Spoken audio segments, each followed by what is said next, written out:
भारत आते ही ओवैसी ने बीजेपी को बड़ा झटका देते हुए आरजेडी और कांग्रेस से हाथ मिला लिया है। जी हां, इस वक्त ये बहुत बड़ी खबर सामने आ रही है। असल में बिहार में आगामी विधानसभा चुनावों की सरगर्मी के बीच असदुद्दीन ओवैसी की पार्टी एआईएमआईएम ने आरजेडी और कांग्रेस के अलायंस महागठबंधन के साथ चुनाव लड़ने का फैसला किया है। ओवैसी की पार्टी ने बिहार में राष्ट्रीय जनता दल और कांग्रेस के साथ महागठबंधन में शामिल होने की इच्छा जताई है। हालांकि सवाल ये उठ रहे हैं कि क्या एआईएमआईएम की ये पहल सच में एनडीए के खिलाफ एकजुट विपक्ष की मंशा से की गई है या फिर ये केवल राजनीतिक चाल है ताकि ओवैसी की पार्टी पर बीजेपी की बी टीम होने के आरोप से खुद को अलग किया जा सके। दरअसल एआईएमआईएम की बिहार इकाई ने हाल ही में आरजेडी और कांग्रेस के कुछ विधायकों से संपर्क किया है ताकि असदुद्दीन ओवैसी की महागठबंधन में शामिल होने की इच्छा को दोनों दलों के शीर्ष नेतृत्व तक पहुंचाया जा सके, लेकिन अब तक इन दोनों दलों के निर्णयकर्ताओं की ओर से कोई जवाब नहीं आया है। एआईएमआईएम के बिहार अध्यक्ष अख्तरुल इमान का कहना है कि उनकी पार्टी ने आरजेडी नेता तेजस्वी यादव से संपर्क किया है। उनके कुछ करीबी विधायकों के जरिए इस प्रस्ताव के साथ कि दोनों पार्टियां विशेषकर बिहार के मुस्लिम बहुल सीमांचल इलाके में एक साथ आएं। हालांकि इस पर दोनों पार्टियों की तरफ से अब तक कोई प्रतिक्रिया नहीं आई है। बिहार एआईएमआईएम अध्यक्ष अख्तरुल इमान ने बताया कि वे बीजेपी के खिलाफ हैं और इसलिए वे तेजस्वी यादव से महागठबंधन में शामिल होने का प्रस्ताव उनके विधायकों के माध्यम से भेजा है। अब फैसला उनका है। उनके विधायकों ने मुझे बताया कि मेरा प्रस्ताव विचाराधीन है और अब तक खारिज नहीं किया गया। ये तमाम बातें अख्तरुल इमान ने कही है। अख्तरुल इमान ने यह भी कहा कि उनकी पार्टी के प्रमुख ओवैसी ने बिहार इकाई को यह प्रस्ताव लेकर आगे बढ़ने की अनुमति दी है। उन्होंने बताया कि हमने असदुद्दीन ओवैसी से इस संबंध में बातचीत की है कि बिहार इकाई महागठबंधन में शामिल होना चाहती है और उन्होंने हमें आरजेडी और कांग्रेस नेताओं से बातचीत शुरू करने की पूरी छूट दी है। हालांकि अख्तरुल ने इस बात पर जोर दिया कि उनकी पार्टी बिहार चुनावों के लिए आरजेडी और कांग्रेस से गठबंधन चाहती है, लेकिन उन्होंने ये भी जोड़ा कि अगर ये गठबंधन नहीं होता है तो एआईएमआईएम को आरजेडी को नुकसान पहुंचाने के लिए दोषी नहीं ठहराया जाना चाहिए। बिहार की राजनीति में महागठबंधन के साथ एआईएमआईएम के आने की बात जो है वो अब सामने आ रही है। इससे पहले जब ओवैसी साहब बिहार आए थे तब उन्होंने कई बातें कही थी। हालांकि अब देखिए, जो कह सकते हैं कि बिहार में राजनीतिक बदलाव जरूर आने की बात सामने आ रही है। कहा जा रहा है कि एआईएमआईएम जो है वो महागठबंधन के साथ आ सकता है। हमारे साथ एआईएमआईएम के प्रदेश अध्यक्ष हैं अख्तरुल इमान साहब। सर, लगातार आप जो है वो विरोध करते थे तेजस्वी यादव का, चाहे महागठबंधन हो चाहे एनडीए गठबंधन हो, लेकिन एक तरफ अब सॉफ्ट कॉर्नर जो है वो तेजस्वी यादव या महागठबंधन को लेके कह सकते हैं वो नजर आ रहा है, कह रहे हैं कि उनके साथ जाने के लिए। नहीं, आपने शायद मेरे असेंबली के पूरे कार्यकलाप पर आपकी नज़र नहीं रही है। माइनॉरिटी के लोगों के साथ जो नाइंसाफ़ी हुई है, बिहार में जाति आधारित गणना की जो रिपोर्ट आई है, तो आप देखेंगे कि मुसलमानों की हालत सबसे ज़्यादा ख़राब है। दलितों को इंसाफ नहीं मिल सका है। हाशिए के लोग अभी भी हाशिए में हैं। शेड्यूल कास्ट के लोगों को 4 लाख नौकरी मिलनी थी, 3 लाख नौकरी मिली, 1 लाख से ज़्यादा नौकरी उनकी चली गई है। मैं इन बिंदुओं को लगातार उठाता रहा हूँ, लेकिन मसला ये है, छोटे छोटे मुद्दे भी हैं और बड़े मुद्दे भी हैं। देश के सामने में और राज्य के सामने में सबसे बड़ा मुद्दा है कि बिहार का तख्त ताज किसके कब्जे में जाए। बिहार में लगातार सांप्रदायिक शक्तियों के हाथों में बिहार के चले जाने के नतीजे में बिहार में करप्शन बढ़ा है, कम्युनलिज्म बढ़ा है और उसकी वजह से आने वाली पीढ़ी का नुकसान हो रहा है। तो बिहार के हर एक व्यक्ति की सबसे पहली जिम्मेदारी ये है कि आने वाले दिनों में बिहार का मुखिया किसी कॉमनल आदमी को नहीं बनने दिया जाए।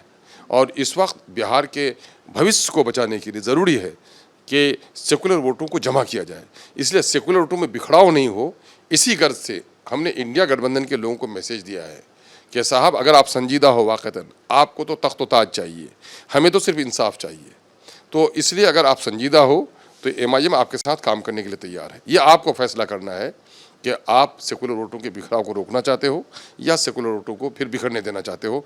आप फैसला करो, हमने मैसेज दिया है। लेकिन आपको लगता है क्या कि तेजस्वी यादव जो हैं वो बेहतर चेहरा है नीतीश कुमार से, क्योंकि बिहार को लेकर आप यही कहना चाह रहे हैं कि आप उनका साथ देना चाहते हैं, वो ज़रूर तख्त-ओ-ताज मिले चेहरा जो है तेजस्वी यादव रहें, आप उनके साथ रहें, सेकुलर वोट को एक करना चाह रहे हैं, तेजस्वी यादव बेहतर चेहरा। लेसर एविल पर दुनिया चल रही है। तो मैं ये समझ रहा हूँ कि यकीनन कि इस वक्त जो लोग भी हैं अदर देन एनडीए, ये लोग मुमकिन है दूसरी खराबी हो सकती है, लेकिन मैं इनको कॉमनल फोर्स नहीं कह सकता हूँ। इसलिए इस वक्त देश को कॉमनल फोर्सेस से बचाना चाहिए।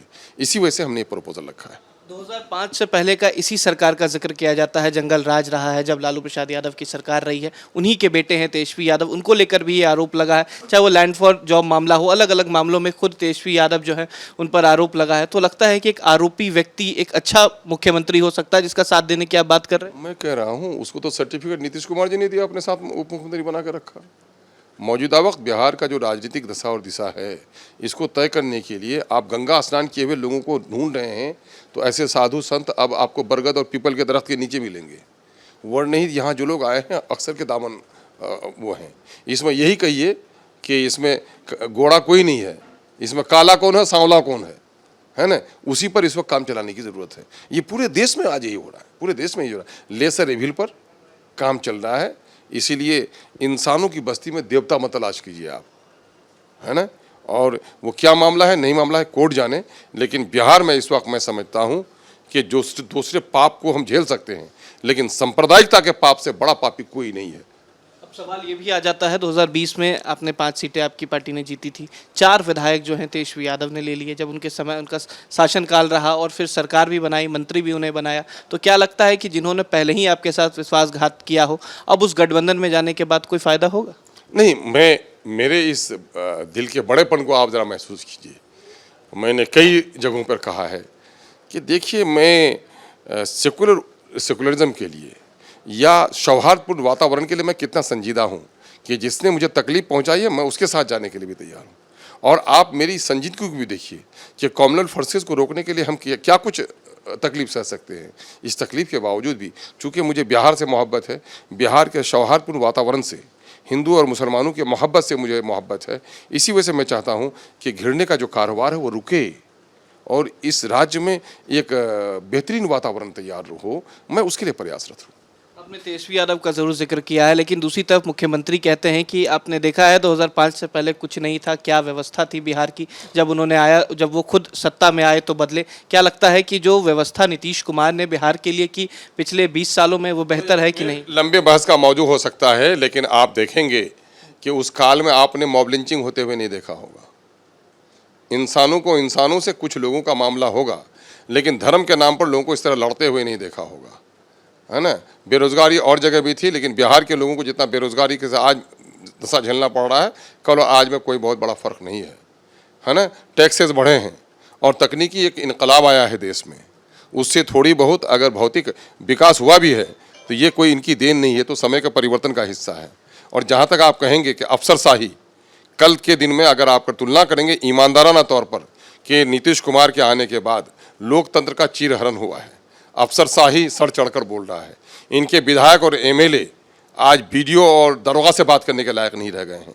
ये बिहार है, क्या कहते हैं आप, इनके वही ऑफिसर बचे हुए हैं जिनके यहाँ छापा नहीं पड़ा है। छापा पड़ रहा है तो आज मशीनों से पैसे करने की नौबत आ रही है। आप शराबबंदी की बात कर रहे हैं, शराब की होम डिलीवरी हो रही है, इनके ऑफिसर शराब पी रहे हैं, इनके डॉक्टर्स कई जगह हॉस्पिटल में पकड़े गए हैं। मामला ये है कि सारी पॉलिसियाँ गलत हैं और नीतीश जी कहीं ना कहीं बीजेपी का मोहरा बन गए हैं।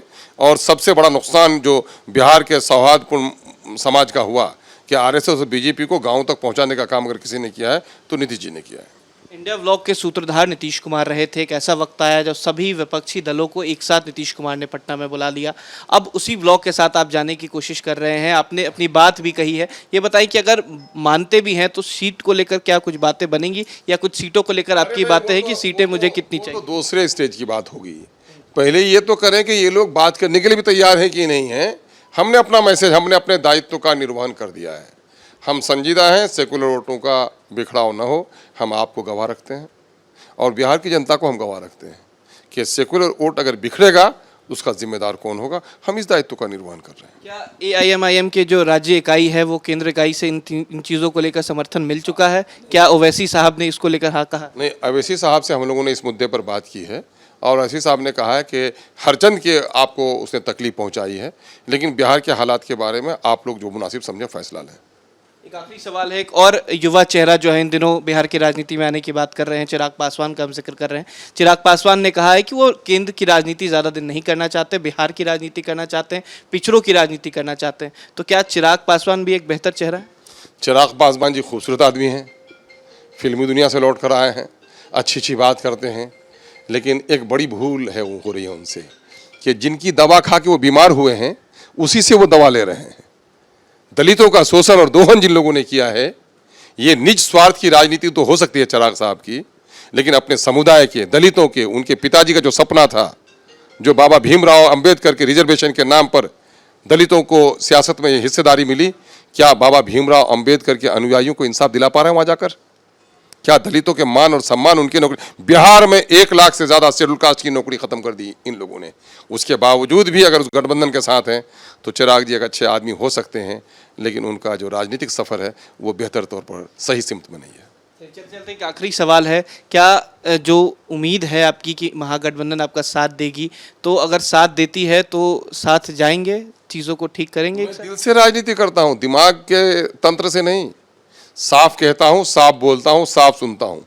मैंने प्रपोजल रखा है, सम्मानजनक बात होगी तो होगी, नहीं होगी तो फिर अकेले चलने से मुझे कौन रोक सकता है? तीसरे फ्रंट की भी तैयारी? हाँ, यकीनन यकीनन। चलिए, बहुत शुक्रिया। ये थे हमारे साथ AIMIM के प्रदेश अध्यक्ष और विधायक अख्तरुल इमान। साफ कहा कि दिल से बात करते हैं, अगर महागठबंधन चाहती है साथ में आने के लिए तो हम तैयार हैं। साथ ही साथ ये भी कहा कि तीसरे फ्रंट की भी तैयारी में जुटे हुए हैं। वहीं चिराग पासवान को लेकर भी साफ कह दिया कि अच्छे व्यक्ति हो सकते हैं लेकिन अच्छे राजनीतिकार नहीं। वीडियो जर्नलिस्ट सतीन कुमार के साथ उत्कर्ष, न्यूज़ नेशन, पटना। जैसा कि तेजस्वी यादव पहले असदुद्दीन ओवैसी को बीजेपी की बी टीम कहकर आरोप लगा चुके हैं, AIMIM नेता का बयान अपनी पार्टी को बीजेपी की बी टीम कहे जाने के आरोपों से खुद को साफ करने की कोशिश जैसा लग रहा है। ऐसे में महागठबंधन का हिस्सा बनने की प्रस्तावित इच्छा एक राजनीतिक रणनीति के रूप में भी देखी जा रही है, ताकि मुस्लिम वोटरों को संदेश दिया जा सके कि AIMIM ने तो गठबंधन करना चाहा लेकिन तेजस्वी ने मना कर दिया। बता दें कि असदुद्दीन ओवैसी ने अपनी पिछली किशनगंज यात्रा के दौरान राज्य में कम से कम 24 सीटें जीतने का लक्ष्य तय किया था और इसके लिए पार्टी कम से कम 100 सीटों पर चुनाव लड़ने की तैयारी में है। गौरतलब है कि AIMIM ने 2020 के बिहार विधानसभा चुनाव में 20 सीटों पर चुनाव लड़ा था और 5 सीटें जीती थी। उस चुनाव में AIMIM को कुल 5,23,279 वोट मिले थे, जो कि 1.24% मतदान के बराबर था। हालांकि कुछ महीनों बाद AIMIM के 4 विधायक बगावत कर RJD में शामिल हो गए थे। MIM का 2020 में बिहार चुनाव में प्रदर्शन तेजस्वी यादव के लिए सरकार बनाने से चूकने का एक प्रमुख कारण माना गया था, क्योंकि ओवैसी की पार्टी ने खासकर मुस्लिम बहुल सीमांचल इलाके में RJD को खासा नुकसान पहुंचाया था। राजनीतिक जानकारों की माने तो अगर RJD और कांग्रेस AIMIM के प्रस्ताव को गंभीरता से नहीं लेते हैं तो असदुद्दीन ओवैसी पहले ही साफ कर चुके हैं कि उनकी पार्टी आगामी विधानसभा चुनाव में कम से कम 24 सीटें जीतने का लक्ष्य लेकर चल रही है और राज्य भर में कम से कम 100 सीटों पर चुनाव लड़ने की तैयारी में है। ऐसे में एक बार फिर गठबंधन में शामिल इन दोनों पार्टियों को नुकसान उठाना पड़ सकता है और इसका सीधा फायदा बीजेपी को मिल सकता है। बहरहाल पूरे मसले को लेकर आप क्या कुछ सोचते हैं हमें कमेंट बॉक्स में जरूर बताएं। अगर आपको ये वीडियो पसंद आए तो लाइक करें और चैनल को सब्सक्राइब करें। वहीं तमाम बड़ी खबरों के लिए देखते रहें न्यूज़ नेशन।